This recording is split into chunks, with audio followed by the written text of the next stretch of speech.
I always believed that if you worked hard enough, life would eventually reward you. I guess that's what made me Miranda Thompson, top of my class in law school and engaged to the love of my life, Michael. He was everything I thought I wanted: smart, charming, and ambitious. We met in a constitutional law class, and it didn't take long for our study sessions to turn into late-night talks about our future together. "Can you believe it, Miranda?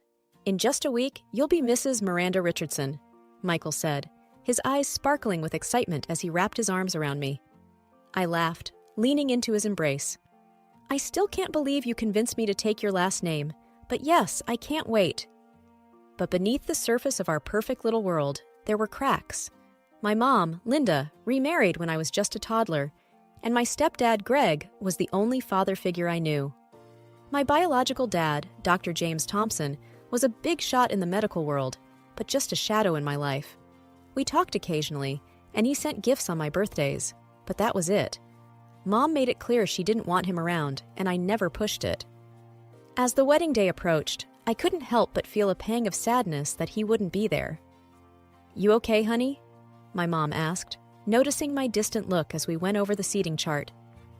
"Yeah, I wish Dad could be here," I admitted, referring to my biological father. Linda sighed, her expression hardening. "Miranda, we've been over this. Your stepfather has been more of a dad to you than James ever was. Let's not ruin your big day by bringing up the past." I nodded, not wanting to argue. It was easier that way. My stepsister Sarah was the complete opposite of me. At 20, she was the wild child, always seeking attention, especially from Greg and Mom. They doted on her, and I often felt like an afterthought. "Are you seriously still moping about Daddy not coming? Grow up, Miranda," Sarah chided, rolling her eyes as she walked into the room. "Sarah, that's enough," Linda scolded, but her tone was gentle, almost indulgent. The day before the wedding, the tension was palpable. Michael seemed distant, and Sarah was unusually smug. I tried to shake off the feeling that something was off. "Hey, are you sure you're okay?" I asked Michael as we were setting up the venue. He forced a smile. "Just pre-wedding jitters, babe. Everything's going to be perfect." I wanted to believe him, but something in the pit of my stomach told me otherwise. I wish I had listened to that feeling. The day I had been dreaming of since I was a little girl had finally arrived. The sun was shining, the birds were singing, and everything seemed perfect. I stood in front of the mirror, my wedding dress hugging every curve perfectly. "You look beautiful, Miranda," my mom said, her voice soft, a rare moment of tenderness between us. "Thanks, Mom. I just wish Dad could see me," I replied, feeling a familiar ache in my heart. "You have us, Miranda. That's enough," she said, her tone firm, as if closing the topic for good. The ceremony was like something out of a fairy tale. I walked down the aisle, my heart pounding with excitement. Michael stood there, looking handsome as ever, but his eyes, they didn't have the usual warmth. I pushed the thought away, convincing myself it was just nerves. As we stood facing each other, the officiant began, "Do you, Michael Richardson, take Miranda Thompson to be your lawfully wedded wife?" Before Michael could respond, the doors at the back of the hall burst open. It was Sarah, her eyes wild, her face flushed. "Stop! Stop the wedding!" she yelled, her voice echoing through the silent hall. Everyone turned, stunned. I felt like the ground was slipping away beneath me. "Sarah, what are you doing?" I demanded, my voice shaking. She looked at me, then at Michael, a twisted smile on her face. "I'm pregnant, Miranda, and Michael is the father." The room erupted into chaos. My mom and Greg rushed toward Sarah while I stood there, frozen. "Is this true, Michael?" I asked, my voice barely a whisper. Michael wouldn't meet my eyes. I'm sorry, Miranda. I didn't mean for this to happen." I felt like I couldn't breathe. The world spun around me. "Sorry? You destroy our future and all you can say is sorry?" I spat, my voice rising. My mom came to me, her expression stern. "Miranda, calm down. We need to handle this sensibly." "Calm down? My fiance cheated on me with my sister, and you want me to calm down?" I couldn't believe her words. "Miranda, it's a complicated situation. Michael is a decent man. He wants to take responsibility for the child, Greg added. A decent man? A decent man doesn't cheat on his fiancée with her sister. I shot back, my anger boiling over. The guests murmured among themselves, some looking at me with pity, others with judgment. I couldn't take it anymore. I ran out of the hall, the sound of my wedding dress tearing as I pushed through the doors. That day, my dream wedding turned into a nightmare. The betrayal by Michael and Sarah was a harsh blow, but the lack of support from my own family was a stab to the heart. It was clear where their loyalties lay, and it wasn't with me. The morning after the wedding that never was felt surreal. I woke up in my childhood room, the white dress, now stained and torn, a painful reminder of the debacle. My phone was overflowing with messages and missed calls, but I ignored them all. I couldn't face the world, not yet. I could hear my mom and Greg talking downstairs, their voices a low hum. I had no desire to join them. The way they had sided with Sarah and Michael was a betrayal I couldn't digest. I decided then and there that I needed a fresh start, away from all this mess. I picked up my phone and dialed the number I knew by heart, but seldom called. "Dad?" I said hesitantly when the call connected. "Miranda? Is everything okay?" His voice was laced with concern. "Dad, The wedding didn't happen. I need to get away from here. Can I come stay with you?" I asked, my voice breaking. There was a brief pause. "Of course, Miranda. Come as soon as you can," he replied, his tone reassuring. Packing was a blur. I threw clothes and essentials into a suitcase, not caring about the order. When I went downstairs, suitcase in tow, my mom looked up, startled. "Where do you think you're going?" she asked, her tone sharp. "I'm leaving, Mom. I can't stay here," I said, trying to keep my voice steady. "You can't just run away from your problems, Miranda," Greg chimed in, his expression disapproving. "This isn't running away. It's choosing not to stay where I'm clearly not wanted," I countered, my resolve firm. My mom's face softened slightly. "Miranda, we're your family. You belong here." "You made your choice, Mom. Now I'm making mine," I said, turning towards the door. The drive to my dad's city was long and gave me plenty of time to think. I felt a mix of fear, excitement, and uncertainty. Starting over wasn't going to be easy, but it was necessary. When I arrived, my dad was waiting at the door. He looked older than I remembered. "Miranda, I'm so sorry about what happened," he said, pulling me into a hug. "Thanks, Dad. I just need to figure things out, start fresh," I replied, grateful for his support. Over the next few days, Dad helped me settle in. He even introduced me to an old friend of his, Mr. Anderson, who ran a prestigious law firm in the city. "Miranda's an excellent lawyer. She graduated top of her class," Dad boasted during the introduction. Mr. Anderson looked at me, his eyes assessing. "We could use someone like you in our team. Why don't you come in for an interview next week?" I was taken aback by the offer, but managed a grateful smile. "Thank you, Mr. Anderson. I'd like that." As I started to rebuild my life in this new city, I realized that sometimes the worst things in life can lead you to where you truly belong. I was ready to face whatever came my way with a new sense of determination and hope. I had been working at Anderson and Amp, associates, for about 6 months when it happened. My life was finally on track, and I was slowly regaining my confidence. That's when Michael Richardson, of all people, walked into the office. I was at my desk, buried in case files, when I heard his all-too-familiar voice. "Good morning, everyone. I'm Michael Richardson, the new associate." My head snapped up, and our eyes met. He looked as shocked to see me as I was to see him. The room suddenly felt too small, the air too thick. "What are you doing here?" I asked, my voice barely above a whisper. Michael cleared his throat, regaining his composure. "I was hired last week. I didn't know you worked here." Mr. Anderson, oblivious to the tension, clapped a hand on Michael's shoulder. "Miranda, meet Michael, our new star. You two should get along well, both top of your classes." I forced a smile, feeling like I was going to be sick. "Nice to meet you, Michael," I lied. As the days went by, working with Michael became my new reality. I avoided him as much as possible, but it was hard in the small office space. Then, one day, he cornered me in the break room. "Miranda, "We need to talk," he said, his tone serious. "There's nothing to talk about," I replied, trying to move past him. He blocked my way. "Please, hear me out. I'm sorry for everything." "Sorry doesn't change what happened, Michael. You ruined everything," I said, my voice rising. "I know, and I regret it every day. But you need to know, Sarah lost the baby because of the stress from the wedding. She can't have children now." "That's on you," he accused. I stared at him, incredulous. "On me? You cheat on me, and somehow it's my fault? You're unbelievable." Michael's face hardened. "You could have handled it better. You didn't have to run away." I laughed bitterly. "Handled it better? You destroyed my life, Michael. You and Sarah. Don't you dare put that on me." He opened his mouth to respond, but I didn't want to hear it. I pushed past him and left the room. The nerve of him, blaming me for his and Sarah's actions. It was like a slap in the face, a reminder of the pain and humiliation I had gone through. As I sat back at my desk, trying to calm my racing heart, I realized this was just the beginning.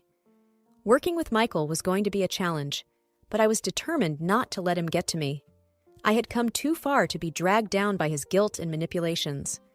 The annual corporate party at Anderson and Amp Associates was something I had been looking forward to, a chance to let loose and celebrate our hard work. That was until I found out Michael and his sister Sarah would be there. I had managed to avoid Sarah since the disaster of a wedding, and the thought of facing her now twisted my stomach into knots. I arrived at the party dressed in a simple but elegant black dress, hoping to blend into the background. The atmosphere was lively, with music playing and colleagues laughing. I was grabbing a drink when I heard a familiar, grating voice. "Well, well, if it isn't the runaway bride," Sarah sneered, sidling up to me with a glass of champagne in her hand. I took a deep breath, trying to keep my composure. "What are you doing here, Sarah?" "Oh, Michael invited me. After all, I am family," she said, her eyes scanning me up and down. I clenched my jaw. "I'm not going to let you ruin this night for me." Sarah laughed, a cruel, mocking sound. "I already ruined your life, didn't I? Or should I say, you ruined it yourself with your little tantrum." Before I could respond, Michael joined us, his expression tense. "Sarah, let's not do this here." "Oh, come on, Michael. Let's see if Miranda can handle the truth for once," Sarah taunted. Michael turned to me, his eyes cold. "You should leave, Miranda. You're not wanted here." I stared at him in disbelief. "You can't be serious. This is my workplace. I have every right to be here." Sarah smirked. "Look at you, playing the victim as always. You're pathetic, Miranda." My anger boiled over.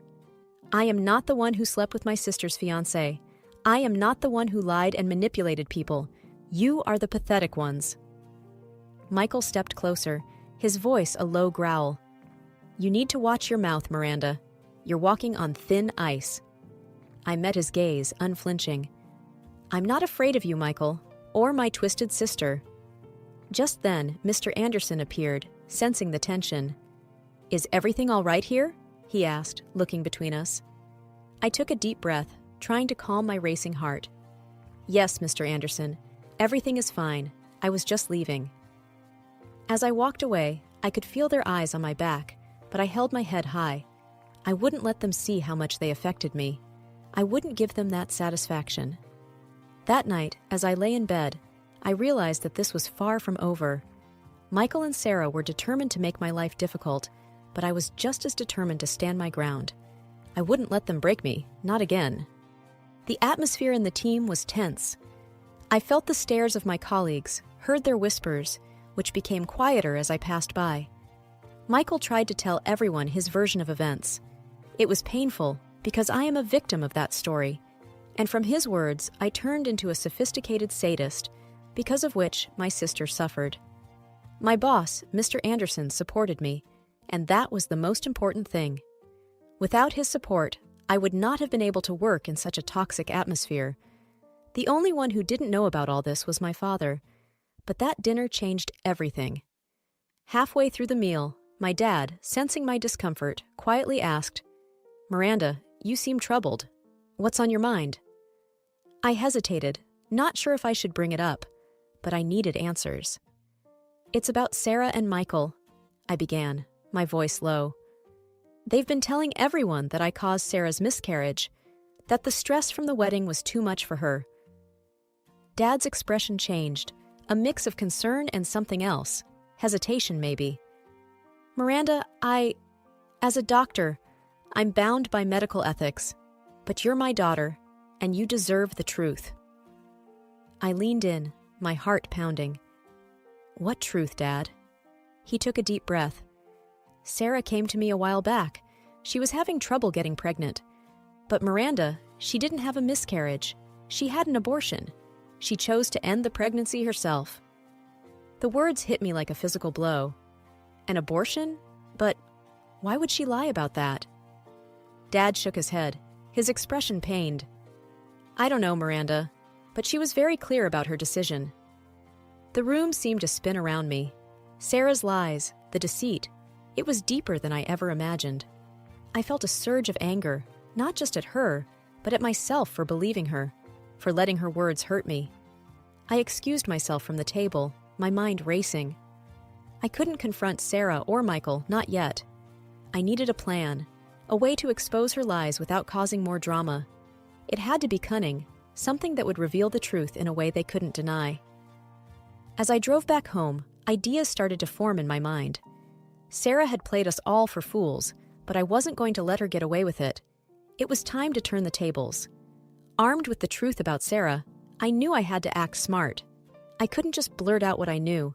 It needed to be strategic, undeniable. That's when the idea of a sting operation came to me.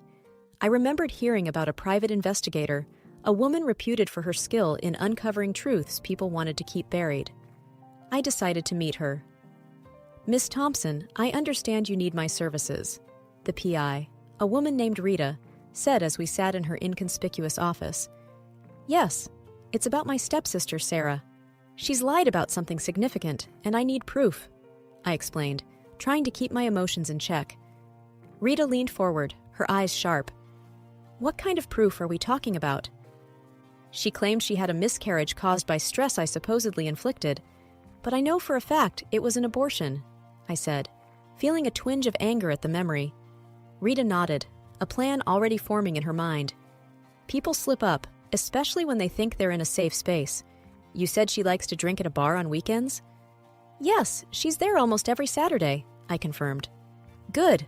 I'll befriend her there. If she's as loose-lipped as you say when she's drunk, it shouldn't be too hard to get her to spill the truth, Rita said confidently. The following week was agonizing.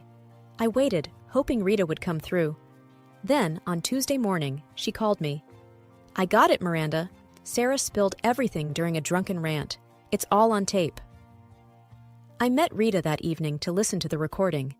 Hearing Sarah's voice, slurring and boasting about how she fooled everyone, how the baby was never Michael's, and how she never wanted it, sent chills down my spine. Everyone thinks I'm this poor little girl who lost her baby. Idiots! It was just a fling, and there was no way I was having a black guy's baby.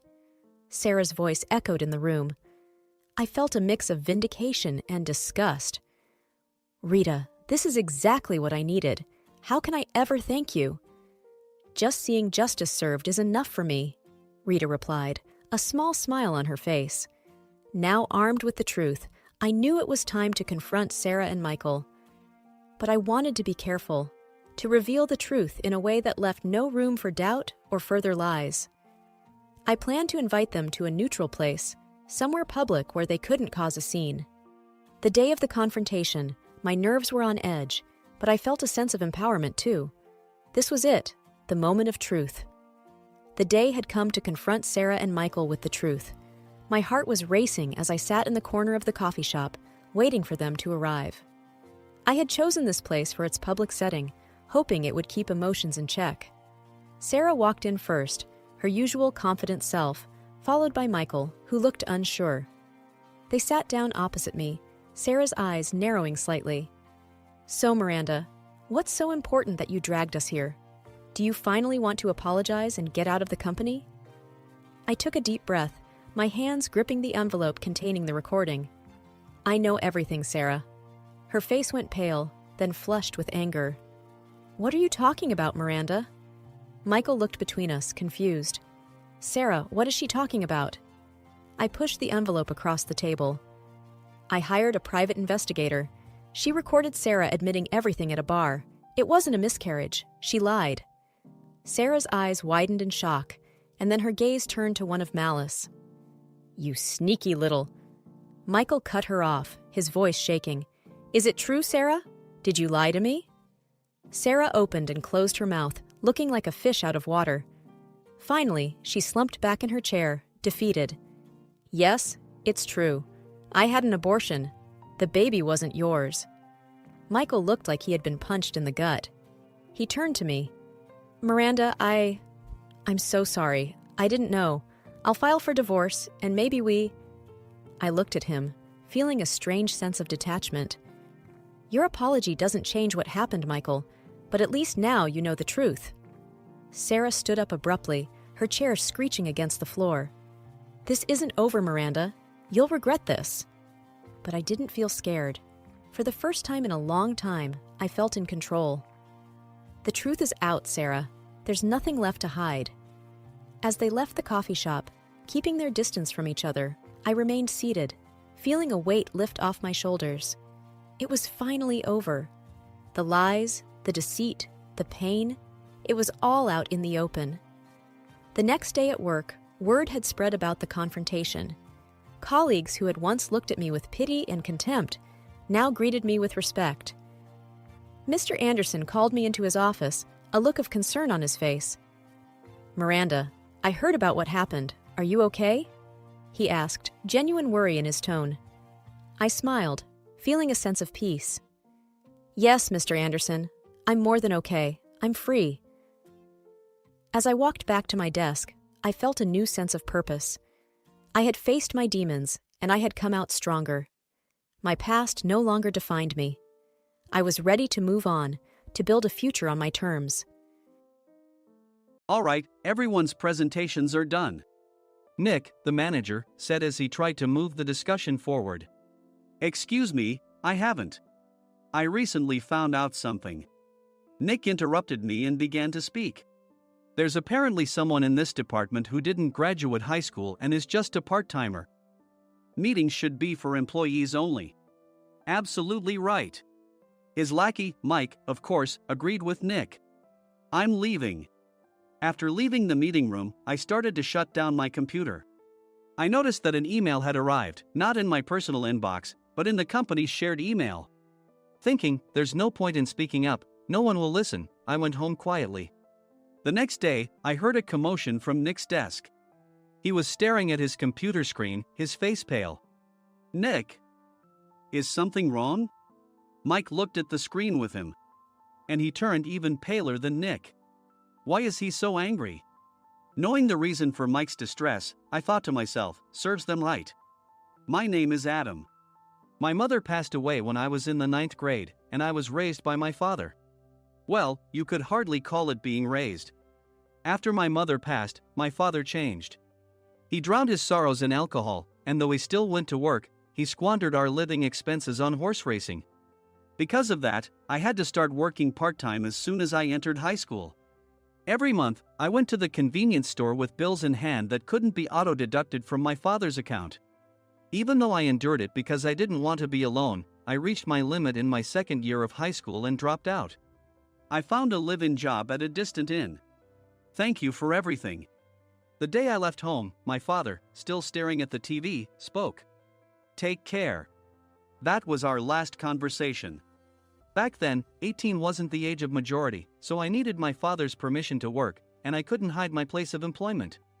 Yet, my father never visited me even once. I kept working just to survive, and before I knew it, I was 42. Years of hard work paid off, and I was transferred to the headquarters.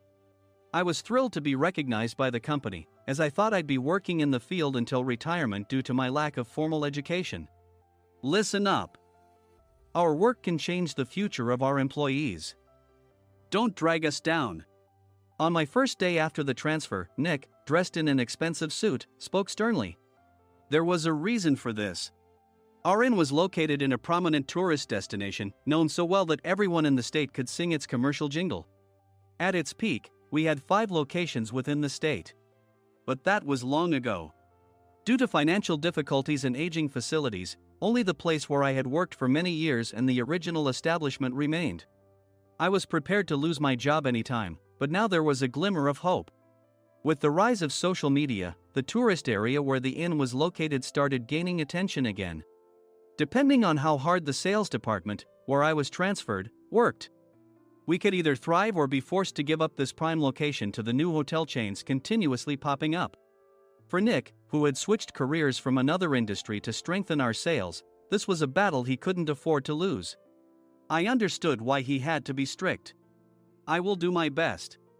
Nick sneered at my enthusiastic declaration. "Did you not hear what I said?" "I'm sorry. I thought I was listening carefully." Out of habit from years of customer service, I apologized reflexively, though I had no idea what had offended him.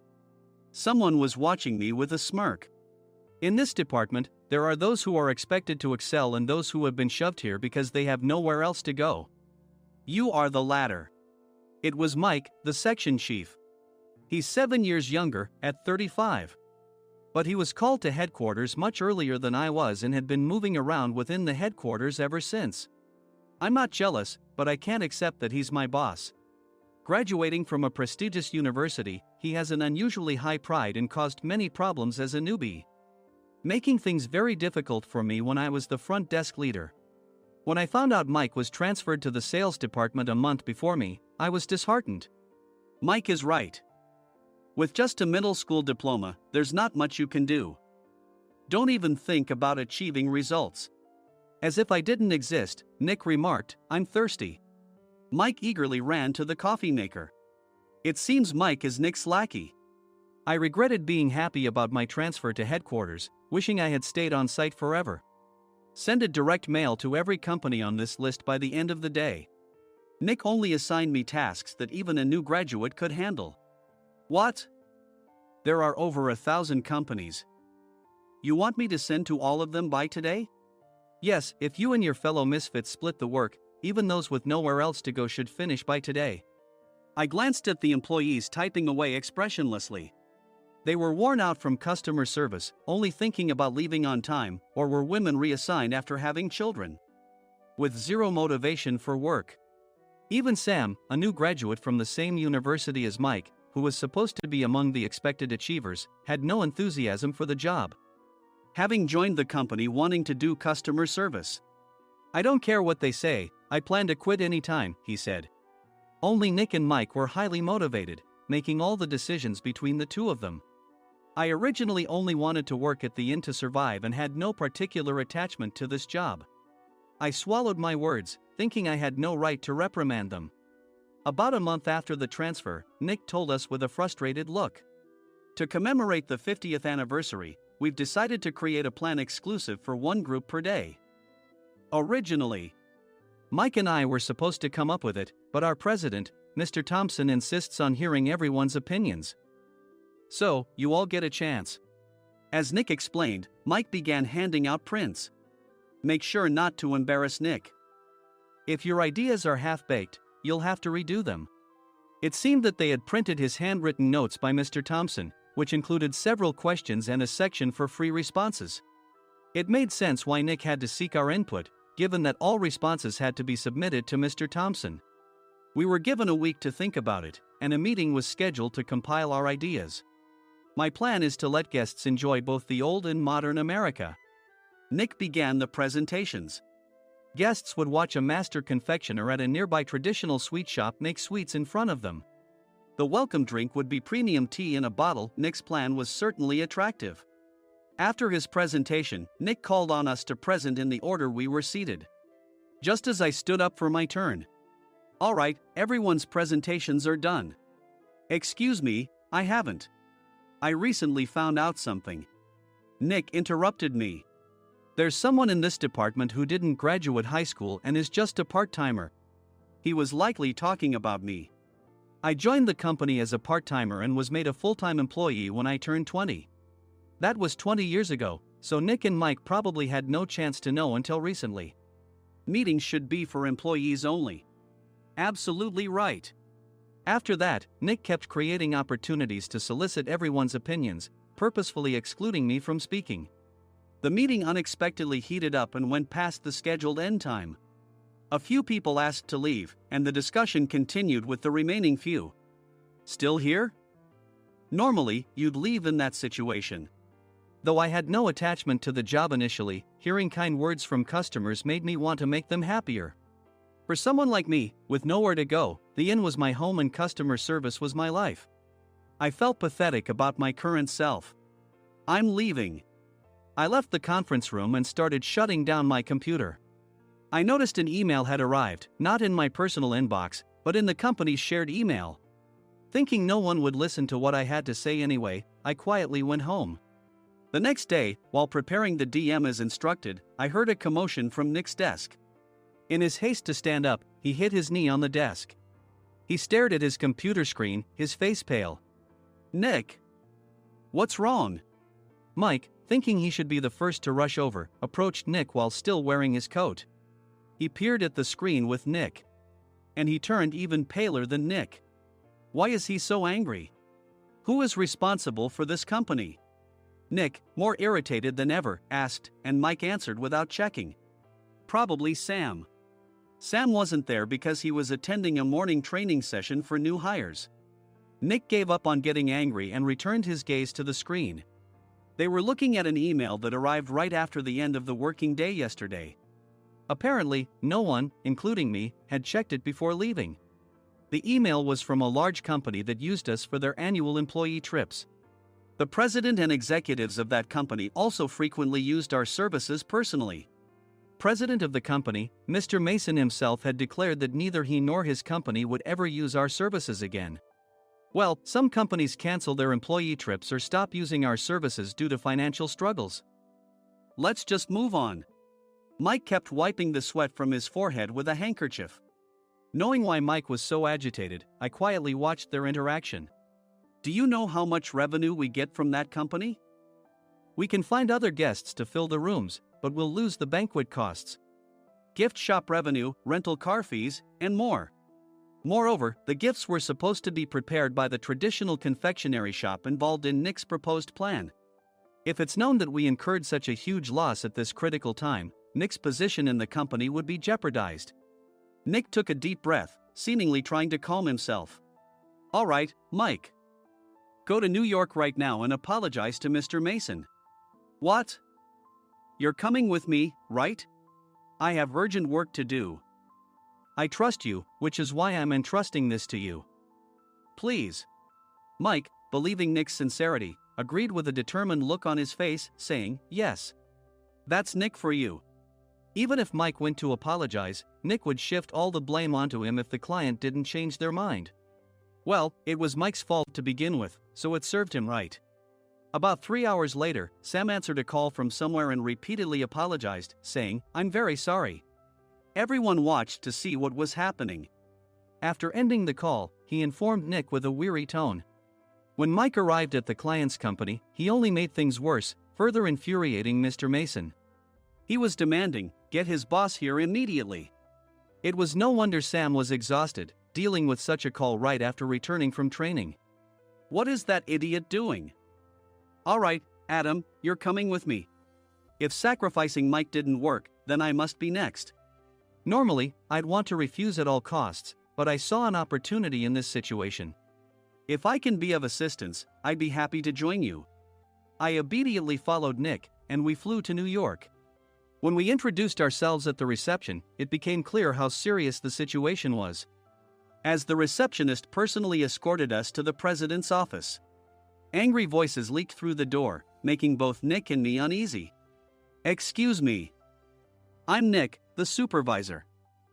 I understand my subordinate has caused you trouble, and I deeply apologize. Nick, with his experience in the corporate world, knew enough to offer an apology before excuses. However, his customer service skills left much to be desired. I sighed as I saw Mike trembling like a small dog in the corner of the room.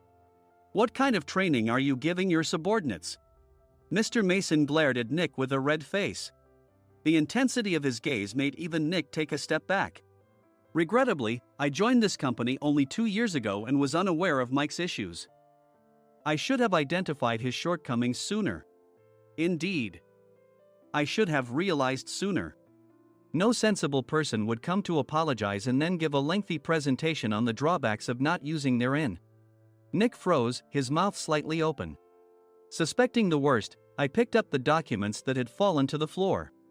It seemed Mike hastily prepared these documents on the plane, listing the disadvantages.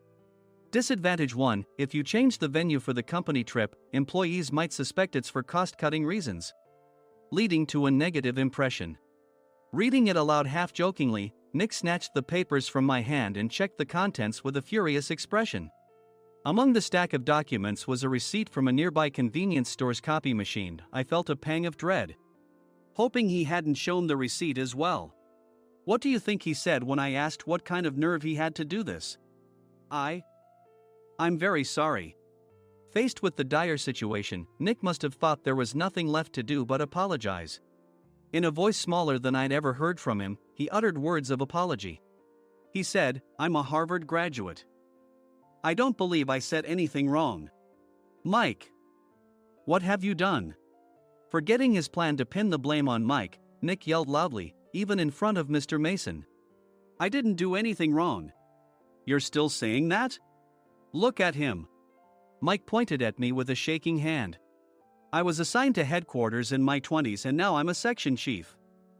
This guy only made it to headquarters at 42. Everything I've done proves I was right. So why are we losing the contract?" Having said his piece, Mike collapsed to the floor. "Of course. You were sent there because you had nowhere else to go." Mike never expected to hear such words from someone he looked down upon. He lunged at me, and Nick hurriedly stepped in to stop him. "Mr. Thompson told me Mike is a quick thinker, and to take good care of him." There's no way he was pushed aside. "Don't make things worse here." "He didn't say quick thinker, he said only quick-witted, didn't he?" I don't remember that part." I recalled the many troubles Mike caused when he was a newbie. When Mike was on the front line, his pride was so high that he never apologized to customers. Customer service, especially in our job, doesn't work alone. It brings both good and bad situations. If the front staff or housekeepers made mistakes, or the cleaning company didn't properly clean a room, one had to apologize to the customers regardless of personal fault. Mike, in such situations, would never apologize, insisting he wasn't at fault. This often angered customers, and as the front desk leader, I frequently had to apologize on his behalf. He caused complaints and disrupted operations, which is why he was quickly moved to headquarters. In departments where he didn't interact directly with customers, his quick thinking was beneficial and things went well. But it seemed his flaws were starting to show. Corporate reservations are supposed to be entered into the system by the sales representative. But a quick check yesterday revealed that more than 10 items were missing from the client's reservation. The handover document clearly stated what needed to be prepared. Why didn't you enter it into the system? Why do we have to give them special treatment? Filling rooms near the banquet hall, setting up all the food in advance. Specifying the brand of wine, they're too demanding. No wonder he always angered customers, I thought, feeling a headache coming on. Grouping them in rooms near the banquet hall is for our benefit too.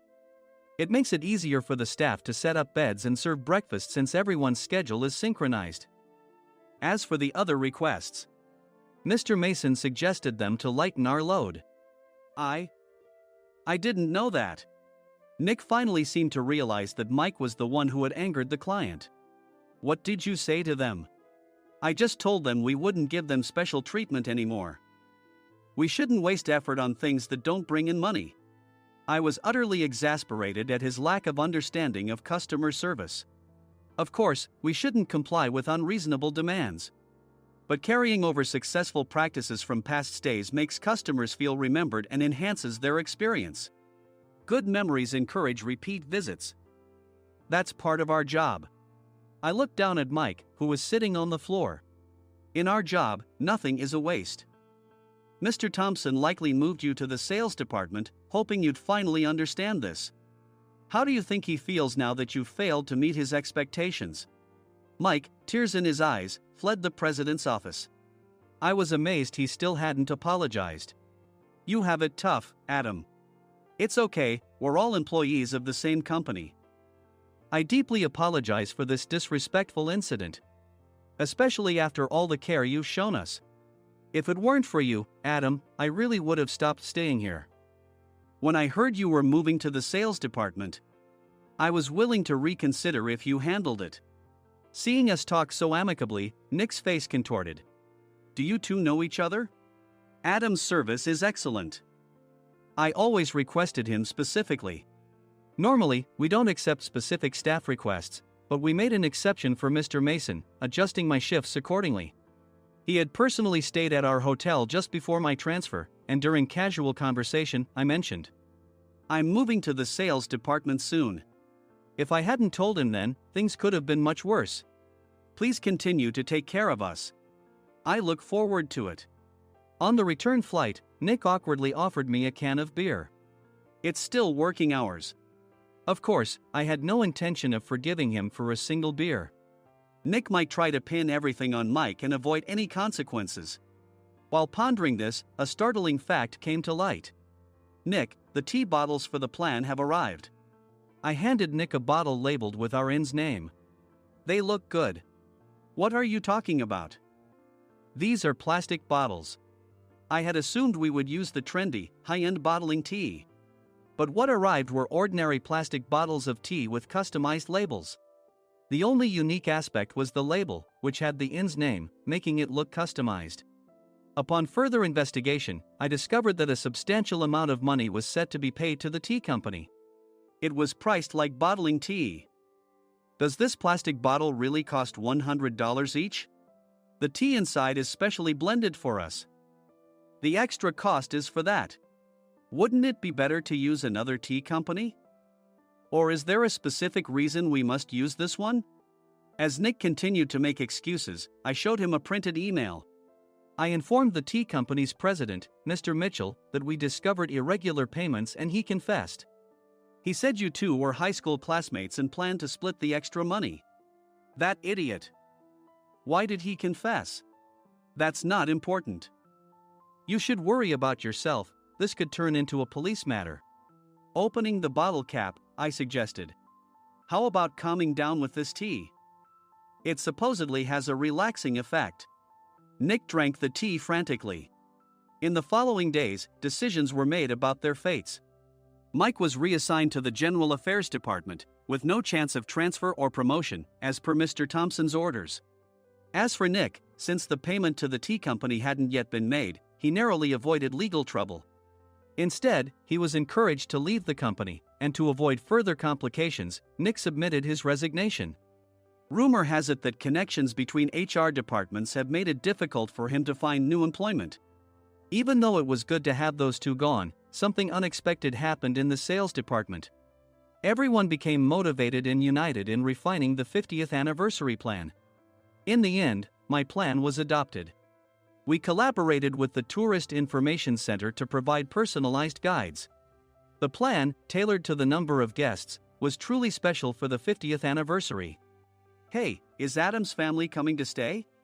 I immediately booked that special plan for my family. Sam noticed it on the reservation list and quickly picked up on it. Yes, I'm inviting my father. That's great. I might invite my parents too. I lacked the courage to face my father just as Adam. But here, with the confidence Mr. Mason praised, I felt ready. The 50th anniversary plan was a perfect opportunity to reconnect with my father. I hoped to bring back the days when we could laugh together as we once did.